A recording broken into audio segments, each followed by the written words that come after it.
Bueno, efemérides de hoy, 9 de agosto, hoy es en Panamá, el Día de los Abogados.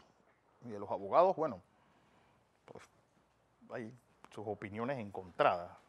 Yo siempre recuerdo aquel chiste de Ronald Reagan, que decía que ahora iban a hacer los experimentos con abogados en vez de ratas, porque hay cosas que ni las ratas se atreven a hacer.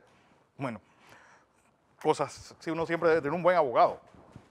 Desgraciadamente en un país como este señor, o como Perry Mason, Ironside.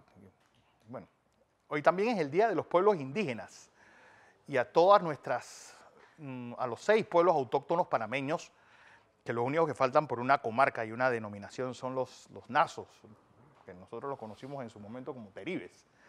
Pues, así que esperemos que ya el próximo gobierno pues, reconozca a este 6º pueblo indígena panameño y que no mueran las tradiciones, sobre todo porque dentro, sobre todo de los emberás y de los naves, pues un pueblo como el Buglé, que está tratando de sobrevivir ante esta vorágine del pueblo nave y poco a poco pues van perdiendo su lengua, sus tradiciones, igual que los Guaunam frente a los emberás. Así que dentro de los pueblos también hay pueblos que uno debe preservar y sobre todo que son lenguas no escritas. Atención, que esto es lo más importante, que muchas cosas hay que hacerlas pues grabadas para que no se pierdan. ¿Por qué se celebra hoy el Día del Abogado Panameño? Porque el epítome del abogado panameño, un hombre realmente de esas personas del siglo XIX, un intelectual, pues abogado, sociólogo, periodista, un hombre que siempre entendió que Panamá no era Colombia y por eso promovió y escribió su libro del Estado Federal. Se trata de Justo Arosemena. Yo creo que nosotros no podemos entender la primera mitad del siglo XX si nosotros no nos inmiscuimos en la rica filosofía y la literatura panameña y sobre todo los escritos de cómo iban forjando una nación en medio de aquel día, pues, guerra colombiana y de aquel país, pues, un estado fallido como lo era el Colombia del siglo XIX, con guerras civiles que se sucedían una tras otra.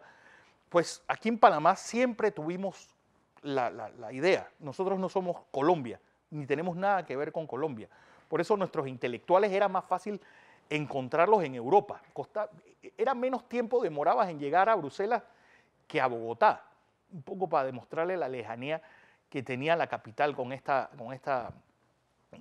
la periferia, de lo cual éramos nosotros.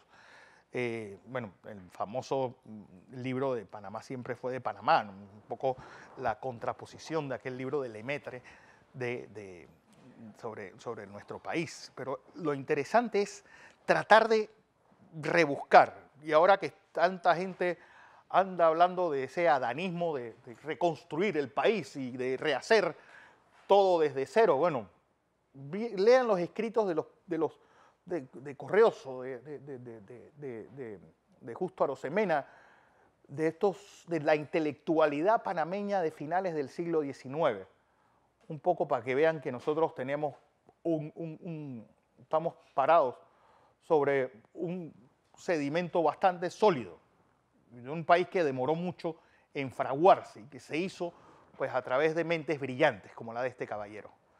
Vamos a 1936, porque este hombre, Jesse Owens, se convierte en la primera persona en ganar 4 medallas de oro. Esto ocurrió en los Juegos Olímpicos de Berlín y esto tiene truco. ¿Por qué? Porque Jesse Owens participa en la carrera de relevos porque Hitler no quería que uno de los relevistas que era judío participase. Es decir, hablamos siempre de estos problemas raciales, pero hay truco y también fue muy criticado por parte en su época de que Jesse Owens, pues Hitler prefería ver un negro que un judío. Dice él en varias entrevistas, incluso en la película Race, que es, tiene pues esa connotación que significa raza, pero también significa carrera, que Hitler en privado le felicitó por su medalla de oro y siempre dijo, cosa que el presidente Roosevelt jamás hizo, pues desgraciadamente este gran atleta terminaría corriendo contra caballos y casi un elemento de circo, incluso en La Habana, y moriría pues en la pobreza y en la ignominia de un país que esa política del Jim Crow la llevó casi a extremos hasta finales de los años 60.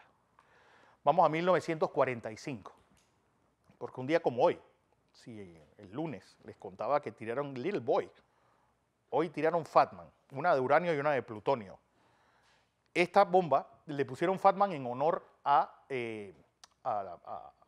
Churchill y fue lanzada para que ustedes vean que la gente siempre olvida el segundo. Pues el avión del lunes se llamaba Enola Gay, este se llamaba el Bockscar, y que pues su capitán, Kermit Smith, fue también recibido como héroe, pero poca gente se acuerda y casi es una pregunta de trivia. ¿Cómo se llamaba el hombre que manejó el avión que tiró la segunda bomba atómica? Pues así. Se tiró en Nagasaki, aunque el punto principal donde le iban a lanzar era Osaka. La cosa fue que el piloto no la encontró. Afortunadamente para la gente de Osaka y desgraciadamente para la gente de Nagasaki. La gran historia de esta es, hubo una persona que sobrevivió a las dos bombas atómicas. Estaba en un hospital en Hiroshima, tiran la bomba y como Nagasaki no había pasado nada, lo mandan a Nagasaki y 3 días después recibe otro bombazo. Bueno, él murió hace unos años. Y también uno de los sobrevivientes de esta bomba atómica fue quien fuese posteriormente superior o Papa Negro, jefe de los jesuitas, Pedro Arrupe, español vasco y alguien que pues, estaba haciendo lo mismo de Loyola y de compañía, pues llevando la palabra al Oriente Extremo. Bueno, estaba en esta ciudad y fue uno de los que ayudó. Arrupe pues sería muy famoso posteriormente por esa pelea pues silenciosa que mantuvo con Juan Pablo II, sobre todo cuando los jesuitas se convirtieron en unos promotores de la teoría de la liberación en medio del papa más anticomunista de toda la historia. Pero ya eso es harina de otro costal. ¿Qué pasa el día como hoy? Los japoneses dicen, nosotros no sabemos cuántas bombas tendrán estos desgraciados, llama a los suizos y dile que nos rendimos. Y esta comunicación se da inmediatamente a través de los suizos. Se haría pública el 14 de agosto y se haría pública también ese día aquella foto del marinero besándose con la chica en Times Square. Bueno, el día 14 contaré esa foto porque lo interesante de esa foto es que ellos dos no se conocían siquiera. Vamos a 1969. Esta preciosa mujer se llama Sharon Tate. Pues era esposa de uno de los directores más famosos de esa época y hasta la actualidad, de Roman Polanski. Bueno, había un sátrapa que se llamaba Charles Mason, un ocioso que andaba matando gente por ahí, una secta, este desgraciado que se murió el año pasado. Bueno, él agarró y hizo una especie de escabechina en la casa de esta muchacha que estaba de 8 meses de embarazo, matándole a todos los invitados. La gente decía, pero los hippies al final no eran paz y amor. Bueno, parece que este estaba con los cables cruzados desde que nació en Kentucky y la mayor parte de su vida la vivió en cárceles y en orfanatos. Es decir, creo que él murió el año pasado de casi 80 años y 60 años de su vida tuvo en cárcel. Es decir, un espécimen de esos que lo mejor que podían haber hecho era dejarlo donde lo encontraron. Pero en fin, esta es la familia, incluso uno de los Beach Boys fue parte de este grupo, no en los que asesinaron a Sharon Tate, pero sí de los que vivían en una especie de confraternidad hippie y que todo era paz y amor. Bueno, ahí fue, yo creo que el punto de inflexión donde la sociedad, pues, en ese momento convulsa de los Estados Unidos, pues esto provoca un shock. ¿Cómo se puede asesinar con tanta hazaña, con tanta sangre? Si ustedes no eran paz y amor y ustedes se oponían a aquellos que mataban bebés en Vietnam y que quemaban aldeas y ustedes van en pleno área rica de Los Ángeles y pasan por el cuchillo a lo que encontraron en esa casa. Bueno, posteriormente Mason haría entrevistas durante su sentencia a cadena perpetua, incluso agarró un cuchillo y escribió una esvástica en el medio de los dos ojos e incluso compuso una canción para Guns N' Roses, para que vean que dicen que todos los pillos tienen su encanto. Bueno, mejor volvamos al presente. Bueno, antes, 1974. ¿Se acuerdan lo que dije ayer? Pues en el mediodía de hoy, hace 44 años, este hombre deja de ser presidente de los Estados Unidos. ¿Por qué?